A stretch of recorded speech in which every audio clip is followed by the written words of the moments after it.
Good morning everyone, welcome to my genius classes and you are watching Urdu classes. तो student, आज उर्दू की class में आप सभी का वेलकम है। आज हम लोग जानने वाले हैं उर्दू के चैप्टर नंबर फर्स्ट, जिस चैप्टर का नाम है नज़ीर अहमद की कहानी, कुछ मेरी तो कुछ उनकी ज़ुबान। ओके स्टूडेंट, तो ये क्या है, क्या चीज़ है आपका, एक खाक है। ओके, कहाँ समझ रहे स्टूडेंट।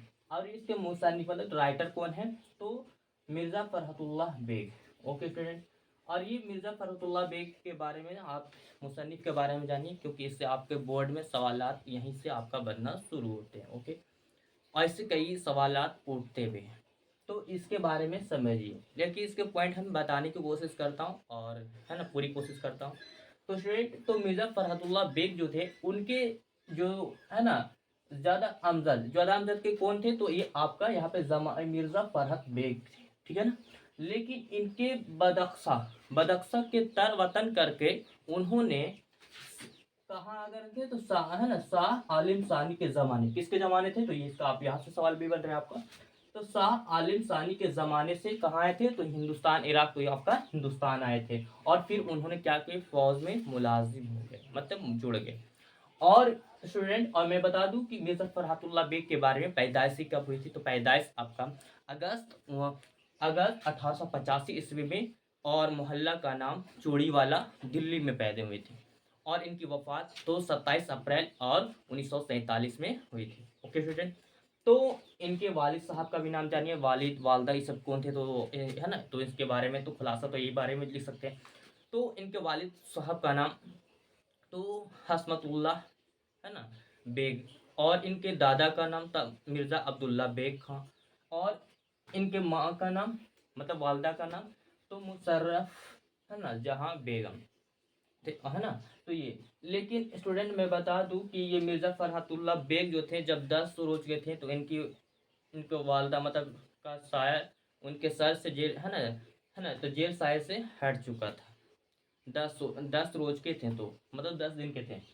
तो इनकी परवरिश के लिए है ना, किस तरीके से मतलब किस तरीके से परवरिश हुई, तो इनके एक फूफी है ना, बेवा फूफी नाम थे।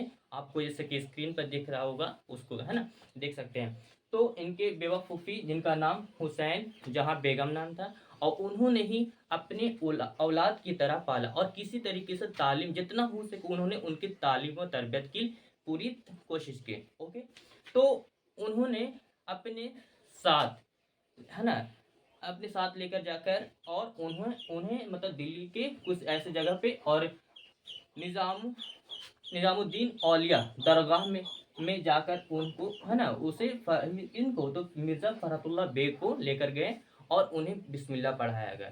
तो बिस्मिल्लाह पढ़ाने वाले का क्या नाम था, इससे भी आपको सवाल उठ सकते हैं। तो सैयद वली नाम था। क्या स्टूडेंट, सैयद वली है ना। और कुरान पाक की जो तालीम दिलवाएं, तो उनका नाम क्या था, तनसुल्लाह बेग खान नाम था स्टूडेंट, ठीक है। समझ में आ रही है, तो चलिए अब हम लोग जानते हैं कि ये इनकी कुछ मासी हालात सही नहीं थी, लेकिन कुछ तालीम हासिल किए, और उनके वजह से फिर तालीम में कुछ और मुकम्मल नहीं हो पाए। तो इनकी जो तालीम की बात करते हैं स्टूडेंट, तो 1901 ईस्वी में इंट्रेंस का एग्ज़ाम मतलब पास किए, और हिंदू कॉलेज में उनका दाखिला हुआ, मतलब एडमिशन हुआ।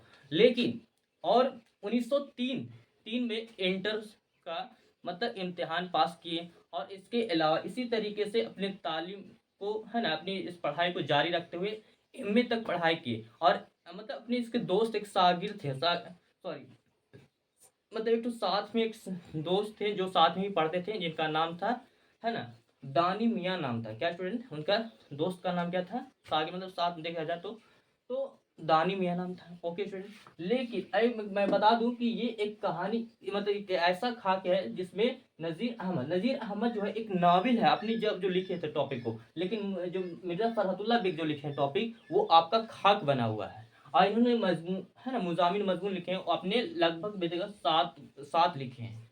ओके, और लेकिन ये है ना, तो इन्होंने अपनी तालीम इस तरीके से रखे, लेकिन मासी हालात मतलब घर के कुछ हालात अच्छा न रहने की वजह से खानदान में कुछ इस तरीके से खाने पीने के लिए तो हो जाता था इंतजाम, लेकिन और चीज़ ज़रूरतमंद के लिए नहीं खरीद सकते थे, तो इसीलिए मासी हालात ठीक न रहने की वजह से उन्होंने अपनी तालीम को ज़्यादा है ना एजुकेशन तक नहीं लेके गए। फिर फिर क्या हुआ कि इनको खेल से भी बहुत दिलचस्पी थी। जैसे खेल का नाम क्रिकेट है ना, टेनिस और है ना शतरंज भी, इनको खेल से बहुत दिलचस्पी थी। Okay student. और क्या है कि ये मिर्जा फरहतुल्लाह बेग और 1908 ईस्वी में इन्होंने शादी कर ली। जो इनका पहली निकाह है ना जो हुई थी, तो इनकी ही चचा नाम किसके, मिर्जा फरहतुल्लाह बेग। इनके चचा, उनके बेटी है ना, चचा का नाम साजिद, उन्हीं के बेटी का नाम है ना, क्या नाम था, नसीमा है ना, सुल्ताना नाम था। उन्हीं से पहली निकाह हुई थी। और इनके जब वफात हो जाने के बाद, मतलब कुछ ज़्यादा दिन तक नहीं रहे, तो इनकी वफात हो जाने के बाद इन्होंने दूसरा फिर निकाह की। तो दूसरे निकाह करने है ना, बीवी का नाम जो है आपका हमीदा सुल्ताना नाम था, तो उनसे हुई। तो इस तरीके से मतलब अपने उनके ज़माने चलते गए। और इस तरीके से जब 27 अप्रैल 1947 हुए, तो इनकी वफात हो गई, मतलब देहांत हो गया, इस दुनिया को छोड़ गए है ना, विशाल कर गए हैं। ओके। और इनका मतलब मदफून हो गया, मतलब दिल्ली में ही दफना दिया गया इनको। Okay student. लेकिन अब जो है इनकी जो अब नज़ीर अहमद की कुछ इसकी स्टार्ट होते हैं यहाँ से। तो नज़ीर अहमद, एक बात बता दो स्टूडेंट कि मिर्ज़ा फरहतुल्लाह बेग जो थे वो एक सागिर थे। क्या थे? सागिर। सागिर कहने का मतलब क्या होता है स्टूडेंट? तो सागिर कहने का मतलब स्टूडेंट को बोलते हैं। क्या बोलते हैं स्टूडेंट? स्टूडेंट। लेकिन नज़ीर अहमद क्या थे? तो नज़ीर अहमद जो थे उस्ताद थे। किसको उस्ताद थे स्टूडेंट? तो ये है ना, सॉरी, किसके उस्ताद थे? तो मिर्जा फरहतुल्लाह बेग के। और ये नज़ीर अहमद क्या थे? वो उस्ताद थे, है ना।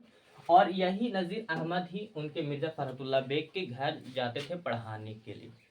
ओके स्टूडेंट, इतना बात समझ में आ रही है आपको? लेकिन इतना पढ़ाने के बावजूद, मतलब इस तरीके से जब मिर्जा फरहतुल्लाह बेग अपने शायरों में भी है ना है ना मुशक्कत हुए, तो वे बहुत ही बड़ी गलती करते थे।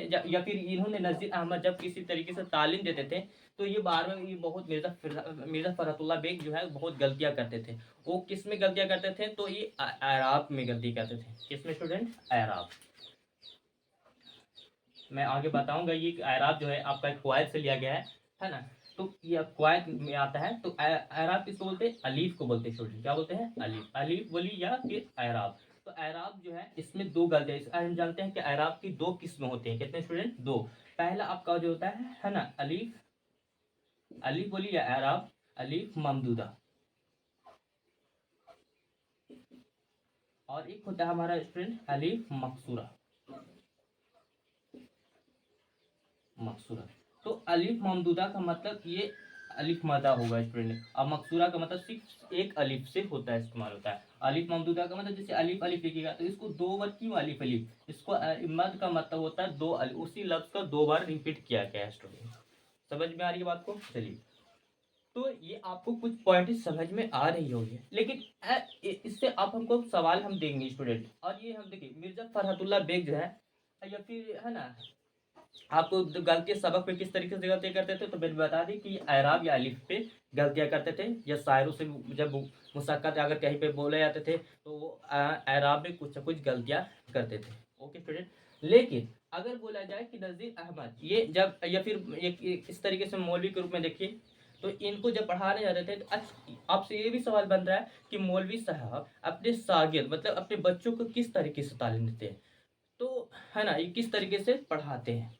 तो आपको ये मालूम होना चाहिए कि भाई नज़ीर मतलब कि मौलवी साहब अपने बच्चों से पहले उससे खुद खुद मतलब सबक सुनते हैं। अगर किसी वजह से वो नहीं, अगर कुछ अपने सबक में भुलाते हैं, तब मौलवी साहब उनको लुकमा देते हैं, है ना, और उसको समझाते हैं, और फिर अपनी तरफ से उसको सबक देते हैं और उसको याद करते हैं। अगर याद न करते हैं, तो आपको पता है नहीं चाहिए कि मौलवी साहब उसको सजा देते हैं, है ना। तो इस तरीके से उनको मतलब अपना जो एक मौलवी जो होता है अपने बच्चों को जो तालीम, तालीम और तरबियत इस तरीके से देते हैं। ओके, है ना, यही होती है। तो अगर वो सही से अगर नहीं पढ़ पाता है, तो उसको दुरुस्त करते हैं, बताते हैं, और फिर अपने तरफ से पूरा कोशिश करते हैं, और इस तरीके से बच्चों को तालीम मिलती है। तो ओके स्टूडेंट, इतना तो बात समझ में आ गई। इससे आपको कुछ सवालात के जवाब भी आप बना सकते हैं। तो मैं चलिए इसको अब इसके हम कुछ सवालात लिखते हैं, और इसके जवाब भी हम खुद बनाने की कोशिश करते हैं कि क्या बनता है। और आप भी खुद से प्रयास कीजिएगा बताने का पहले, तो इसके सवाल के जवाब क्या होंगे। ओके स्टूडेंट, तो चलिए स्टूडेंट अब हम लोग जानते हैं। अब इसका मैंने पॉइंटेड लिख लिया, अब इसके सवाल के मतलब पॉइंटेड में जवाब भी लिख दिए। यहाँ पर जो मैंने पॉइंट बताया वही बात को लिखा गया है। ठीक है, चलिए तो पहले देखिए सवाल नंबर 1 क्या कह रहा है कि फरहतुल्लाह बेग के साथ मदरसे में कौन थे। तो मैंने बताया थे मियाँ दानी साथ में पढ़ा करते थे। फिर अगला सवाल क्या है दोस्तों कि उर्दू का पहला खाक निगार कौन है। तो फरहतुल्लाह बेग है ना स्टूडेंट, मैंने इस पॉइंट को मैंने बताया भी थे, है ना। तो निगार पहला जो क्या है आपका वो फरहतुल्लाह बेग। अगर दूसरी की बात बोलते हैं तो नज़ीर अहमद का, है ना। आए समझिए दोस्तों, तो खाक नहीं बल्कि नाविल है। अब समझिए सवाल नंबर 3, नज़ीर अहमद फरहतुल्लाह बेग के कौन थे। तो ये उस्ताद थे। नज़ीर अहमद क्या लगते थे इस मतलब इसमें, तो आपका ये नज़ीर अहमद उस्ताद थे और फरहतुल्लाह बेग क्या थे, शागिर्द थे। ठीक है ना स्टूडेंट। अब सवाल देखिए सवाल नंबर 4 क्या कह रहा है आपका कि मदरसा में फरहतुल्लाह बेग के साथ कौन पढ़ते थे। तो मियाँ दानी, आपका भी 2 बार रिपीट कर दिया गया है यहाँ पर सवाल के, है ना। अब देखिए सवाल नंबर 5 में क्या, नज़ीर अहमद का ताल्लुक किस सिनफ से है। तो ये आपका नाविल। तो नज़ीर अहमद की बात बोलेगा तो आपका स्टूडेंट नाविल हो जाएगा। और है ना, और अगर बोला जाए कि इसकी सिनफ से बताया जाए फरहतुल्लाह बेग के बारे में, तो आप समझ सकते हैं कि एक खाक लिखा थे उन्होंने, है ना, नज़ीर अहमद पर, है ना। तो चलिए आगे। अब सवाल नंबर 6 आपका क्या है कि नाविल, है ना, मुराद उल उरूस, है ना, मुरातुल उरूस के मुसन्निफ कौन है। तो ये डुबकी नज़ीर अहमद है स्टूडेंट। कौन है ये, डुबकी नज़ीर अहमद। ओके स्टूडेंट, है ना। अब हम लोग चलते सवाल नंबर 7 में क्या कह रहा है आपका, नज़ीर अहमद किस, है ना, मशहूर शख्सियत के उस्ताद थे। तो फरहतुल्लाह बेग के, है ना, ये उस्ताद थे, ये छोटे शागिर्द थे और ये उस्ताद थे नज़ीर अहमद। ओके। अब हमारा सवाल नंबर 8 में क्या आता है कि फरहतुल्लाह बेग नज़ीर अहमद के घर क्यों आते थे, है ना, घर क्यों आते थे। तो पढ़ने के लिए कौन आते थे, तो फरहतुल्लाह बेग। अगर पूछा जाए कि नज़ीर अहमद फरहतुल्लाह बेग के घर क्यों जाते थे, पढ़ाने के लिए जाते थे, है ना। अब सवाल नंबर 9 क्या कह रहा है दोस्तों कि नज़ीर अहमद की कहानी के मुसन्निफ कौन है ना। तो फरहतुल्लाह बेग। कौन है स्टूडेंट, फरहतुल्लाह बेग। अब हम सवाल नंबर हम जानते हैं कि 10 में क्या है कि नज़ीर अहमद की कहानी का ताल्लुक किस सिनफ अदब से है। तो ये खाक से है। किससे है दोस्तों, खाक, है ना। तो नज़ीर अहमद क्या है, खाक ही टॉपिक पर लिखा गया है। अब हमारा सवाल नंबर 11 क्या कहता है, फरहतुल्लाह बेग की कौन सी तसनीफ शामिल निसाब है। तो नज़ीर अहमद की कहानी कुछ मेरी तो कुछ उनकी जुबान दोस्तों, है ना। तो अब हम लोग सवाल नंबर पे अगले पर फोकस करते हैं स्टूडेंट। अब सवाल नंबर हमारा 12 में क्या कह रहा है कि फरहतुल्लाह बेग शायर ख्वानी में, है ना, किस तरह की गलतियां करते थे, है ना, मतलब पढ़ने में या फिर बोलने में, है ना। तो किस में गलतियां करते थे, एराब की है। किसके दोस्तों, एराब, है ना। हाँ। अब ये समझिए सवाल नंबर 12, है ना, सॉरी 12 तो हो गया। अब 13 समझिए क्या है, किस शख्स के तहरीर तस्वीर, है ना, किसको क्या कहता है ना, किस, है ना, किसी, है ना, किसी को क्या कहते हैं। तो खाक निगारी कहते हैं। तो क्या कहते हैं, खाक निगारी। आ रहे हैं समझ दोस्तों। तो इतना पॉइंट समझ में आ गया। चलिए और हम इसको पॉइंट को अब क्लियर करते हैं। तो इतना नोट्स कर लीजिए, फिर आप स्क्रीनशॉट भी ले सकते हैं।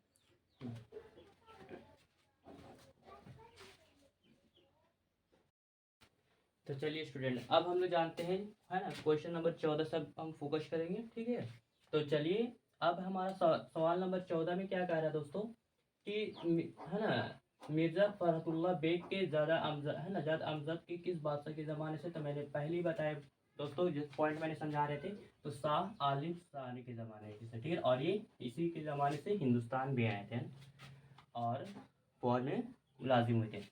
और उससे सवाल नंबर 15 समझिए क्या, मिर्ज़ा फरहत अल्लाह बेग के है ना ज़्यादा अमजद कौन थे। तो मिर्ज़ा, है ना, फजल बेग। अब सवाल नंबर आगे समझिए कि, है ना, फरहत अल्लाह बेग के दादा का नाम क्या था। मैंने दादा का नाम, वालिद का नाम, वालदा का नाम मैंने सभी कवर किए दोस्तों, है ना। तो यहाँ मिर्ज़ा अब्दुल्ला बेग, है ना स्टूडेंट। अब हम जानते हैं कि मिर्ज़ा फरहतुल्लाह बेग की पैदाइश कब हुई। तो 1885 ईस्वी में हुई थी, है ना। हाँ, अब देखिए सवाल नंबर अगला क्या है 18 में कि मिर्ज़ा फरहतुल्लाह बेग के वालिद का कौन थे, है ना। तो मिर्ज़ा हसमतुल्लाह बेग, है ना, इनके वालिद का नाम, और मैंने बताया था इनके वालदा का नाम, है ना, मुशर्रफ जहाँ बेगम, है ना, और इनके बेवा फूफी का नाम हुसैन बेगम, है ना, हुसैन, सॉरी, हाँ, हुसैन जहाँ बेगम, है ना। चलिए आगे हम सवाल जानते हैं कि 19 नंबर क्या कह रहे हैं, मिर्जा फरतुल्ला बेग की पैदाइश कहाँ हुई थी। ये दिल्ली में मोहल्ला चूड़ी वाला गाँव है ना। अब समझोगे सवाल नंबर 20 में क्या कह रहा है दोस्तों कि है ना, मिर्जा फरहतुल्ला बेग की वफात कब हुई, तो 1947 ईस्वी में। और अगर 27 अगर बोल सकते हैं अप्रैल की बात हो जाए, अब 27 अप्रैल में हुई थी। अब देखिए दोस्तों सवाल नंबर 21 का क्या रहा हमारा, है ना, फरहतुल्ला बेग के मजमुआ है ना मुजामिन में फरहत के नाम से है ना कितने जल्दों में है ना शाये हुए, तो ये हमने बताए थे आपको 7, कितना 7 है ना। अब देखिए सवाल नंबर 22 क्या कह रहा है कि दरजिल में से नाविल कौन है, तो यहाँ पे तौबता नुस्खा क्या है, ये आपका है ना जवाब हो जाएगा सही। ओके, अब सवाल नंबर आगे क्या है दोस्तों कि मिर्जा फरहतुल्ला बेग के उस्ताद कौन हैं, तो इनके उस्ताद का नाम मैंने बताया था नज़ीर अहमद है ना, और इनके शागिर्द का नाम क्या है, तो मिर्जा फरहतुल्ला बेग है ना। चलिए सवाल नंबर 24 समझिए क्या है ना, इल्म की जमा क्या है, तो इल्म की अलूम हो जाएगा दोस्तों है ना। और इसका देखिए जैसे शायर का क्या, जैसे शायर लिखते हैं तो शायर का क्या हो जाता है जमा है ना दोस्तों, तो शायराएं क्या होता है, शायराएं। ओके स्टूडेंट है ना, तो इस तरीके से होता है। तो हम आपको देते हैं, इसको आप बना के दिखाइएगा है ना, वॉइस से जमा बनाइएगा, जैसे है ना, जैसे खबर है ना, सबब इस सब का क्या होगा हमारा वाहिद से जमा क्या बनेगा, आप हमें कमेंट सेक्शन में जरूर बताएंगे। ओके चलिए कोशिश कीजिएगा। अब देखिए अब हमारा सवाल नंबर क्या है 25 में क्या कर रहा है, जिल्लत की है ना जिल्लत की जिद क्या होगी, सॉरी यहाँ पे जिद लिखना चाहिए, गलती हो गया, जी जिद लिखना है ना स्टूडेंट। तो जिल्लत की जिद क्या होगी, तो है ना इज्जत क्या होगी दोस्तों, इज्जत है ना दोस्तों। चलिए आगे हम लोग फोकस करते हैं, सवाल नंबर क्या कह रहा है कि तकलीफ की जमा क्या होगी, तकालिफ क्या होगी, तकालिफ। अब हमारा आगे सवाल क्या कह रहा है दोस्तों कि दर्ज सवाल में मुअन्नस लफ्ज़ क्या है, मुअन्नस मतलब जानते हैं, हम लोग जानते हैं ना कि जिस दो होते हैं, एक मुअन्नस और एक मुजक्कर है ना। या मुअन्नस हम लोग बोलते हैं जिससे है ना लड़कियों का जाहिर होना चाहिए, अब मुजक्कर मतलब लड़कों का जाहिर होना है। अब मुअन्नस का ही दूसरा नाम लोग बोलते हैं है ना दोस्तों तानिस, तानिस है ना। अब मुजक्कर जैसे हम लोग लिखते हैं ना, तो मुजक्कर को हम लोग क्या बोलते हैं, तज़किरा है ना। चलिए तो अब यहाँ पे मुअन्नस की बात बोल रहे हैं ना, जिसमें लड़की का जाहिर। अब दोस्तों अगर कोई ऐसा अल्फाज या कोई शब्द दे है ना, तो अब इसको कैसे हम लोग समझेंगे कि मुअन्नस है, तो उसको आप जुमलों में इस्तेमाल कीजिएगा, जुमला मतलब वाक में है ना, जैसे खुशबू है ना, बोलते हैं ना कि खुशबू आ रही है, आ रही नहीं आ रही, तो इससे आपका क्या होगा, कतब खाना नहीं हो सकता, ये आपका कि बिल्कुल हो जाएगा, ये भी नहीं हो सकता, ये भी नहीं होगा है ना, मालिक नहीं होगा, मजमून होगा, डायरेक्ट आपका क्या हो जाएगा खुशबू। चलिए अब हमारा सवाल नंबर क्या हो रहा है ना, अमकान की जमा क्या होगी, है ना, तो इसका जमा क्या हो जाएगा अमकानात है ना। अब सवाल नंबर 29 क्या कर रहा है दोस्तों है ना, गुलशन क्या है, तो इसमें ज़रूफ क्या है, इसमें ज़रूफ है, ठीक है ना दोस्तों। तो इतना आपको ये वीडियो आपको कैसा लगा प्लीज़ हमें कमेंट सेक्शन में ज़रूर बताएं है ना। आज के लिए इतना ही, और अगला चैप्टर आपका 2 स्टार्ट होने वाला है ना। तो इतना, हमारे वीडियो को अगर पसंद आए तो प्लीज़ लाइक है ना, सब हमारे चैनल को सब्सक्राइब जरूर करें, और बेल आइकन को दबाना नहीं भूलें, क्योंकि इससे आपसे नोटिफिकेशन हमारे जैसे से वीडियो बनाएंगे तो आप तक नोटिफिकेशन जल्दी पहुंच जाएगा उससे। तो ठीक है आज के लिए इतना ही, thanks for watching video, have a good day.